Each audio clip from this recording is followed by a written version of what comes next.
ಕ್ಷಣಕ್ಕೊಂದ್ ಬಣ್ಣ, ಗಳಿಗೆಗೊಂದ್ ವೇಷ. ಸೂರ್ಯಂಗೆ ತುಂಬಾ ಹೊತ್ತು ಗ್ರಹಣ ಹಿಡಿಯಲ್ಲ. ನಾನ್ ಬರ್ತಿದ್ದೀನಿ ಚಿನ್ನ. ನಟ ದರ್ಶನ್ ಅವರು ಚಿತ್ರದುರ್ಗದ ರೇಣುಕಾಸ್ವಾಮಿ ಕೊಲೆ ಕೇಸ್ನಲ್ಲಿ ಜೈಲಿನಲ್ಲಿ ಇದ್ದಾರೆ. ಜೈಲಿನಲ್ಲಿ ಇರುವಾಗಲೇ ಅವರ ನಟನೆಯ ಡೆವಿಲ್ ಸಿನಿಮಾ ತೆರೆಗೆ ಬರುತ್ತಿದೆ.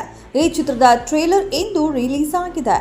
Out and out mass action ಅಲ್ಲಿ ದರ್ಶನ್ ಕಾಣಿಸಿಕೊಂಡಿದ್ದಾರೆ. ಟ್ರೇಲರ್ ಅಲ್ಲಿ ಅವರು ಅಭಿಮಾನಿಗಳಿಗೆ ಸಂದೇಶವೊಂದನ್ನ ನೀಡಿದ್ದಾರೆ. ದರ್ಶನ್ ಅವರು ರೇಣುಕಾಸ್ವಾಮಿ ಕೊಲೆ ಕೇಸ್ನಲ್ಲಿ ಒಮ್ಮೆ ಜೈಲಿಗೆ ಹೋದ್ರು. ಈ ವೇಳೆ ಅವರಿಗೆ ಜಾಮೀನು ಕೂಡ ಸಿಕ್ಕಿತ್ತು. ಈ ವರ್ಷ ಆಗಸ್ಟ್ 14ರಂದು ಜಾಮೀನು ರದ್ದಾಗಿ ಅವರು ಮತ್ತೆ ಜೈಲಿಗೆ ಹೋಗಬೇಕಾಯಿತು. ಸದ್ಯ ಅವರು ಜೈಲಿನಲ್ಲೇ ಇದ್ದಾರೆ. ಜೈಲಿಗೆ ತೆರಳುವುದಕ್ಕೂ ಮೊದಲು ಸಿನಿಮಾ ಕೆಲಸ ಪೂರ್ಣಗೊಳಿಸಿದ್ದಾರೆ. ಅವರು ಜೈಲು ಸೇರಿ 4 ತಿಂಗಳು ಕಳೆಯುತ್ತಾ ಬಂದಿದೆ. ಈಗ ಅವರ ಚಿತ್ರ ತೆರೆಗೆ ಬರುತ್ತಿದೆ. ಕ್ಷಣಕ್ಕೊಂದ್ ಬಣ್ಣ, ಗಳಿಗೆಗೊಂದ್ ವೇಷ.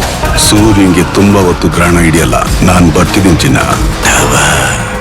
ಇನ್ನು ಈ ಟ್ರೇಲರ್ ಅಭಿಮಾನಿಗಳಿಗೆ ಇಷ್ಟ ಆಗಿದೆ. ಅಭಿಮಾನಿಗಳು ಮುಗಿಬಿದ್ದು ವೀಕ್ಷಿಸುತ್ತಿದ್ದು ಲಕ್ಷಾಂತರ ಬಾರಿ ವೀಕ್ಷಣೆ ಕಂಡಿವೆ. ಸಿನಿಮಾದ ಟ್ರೇಲರ್ ಕೊನೆಯಲ್ಲಿ ಬರೋ ಡೈಲಾಗ್ ಗಮನ ಸೆಳೆಯುವ ರೀತಿಯಲ್ಲಿ ಇದೆ. ಸೂರ್ಯನ್ಗೆ ತುಂಬಾ ಹೊತ್ತು ಗ್ರಹಣ ಹಿಡಿಯಲ್ಲ, ನಾನು ಬರ್ತಾ ಇದ್ದೀನಿ ಚಿನ್ನ ಎಂದು ದರ್ಶನ್ ಹೇಳ್ತಾರೆ. ದರ್ಶನ್ ಸದ್ಯ ಜೈಲಿನಲ್ಲಿದ್ದು ಅಪರಾಧ ಮುಕ್ತನಾಗಿ ಹೊರಬರೋ ಪ್ರಯತ್ನದಲ್ಲಿ ಇದ್ದಾರೆ. ಬೇಗ ಹೊರಗೆ ಬರ್ತೀನಿ ಅನ್ನೋದನ್ನ ಸೂಚಿಸಲು ಸಿನಿಮಾದಲ್ಲಿ ಈ ಡೈಲಾಗ್ ಇಡಲಾಗಿದೆಯೇ ಎಂಬ ಪ್ರಶ್ನೆ ಸದ್ಯ ಕಾಡಿದೆ. ಡೆವಿಲ್ ಚಿತ್ರಕ್ಕೆ ರಚನಾ ರೈ ನಾಯಕಿ. ಈ ಸಿನಿಮಾದಲ್ಲಿ ಅಚ್ಯುತ್ ಕುಮಾರ್, ವಿನಯ್ ಗೌಡ, ಗಿಲ್ಲಿ ನಟ ಮೊದಲಾದವರು ನಟಿಸಿದ್ದಾರೆ. ಈ ಸಿನಿಮಾ ಡಿಸೆಂಬರ್ 11ರಂದು ವಿಶ್ವದಾದ್ಯಂತ ದೊಡ್ಡ ಮಟ್ಟದಲ್ಲಿ ತೆರೆಗೆ ಬರುತ್ತಿದೆ. ಕ್ಷಣಕ್ಕೊಂದ್ ಬಣ್ಣ, ಗಳಿಗೆಗೊಂದ್ ವೇಷ.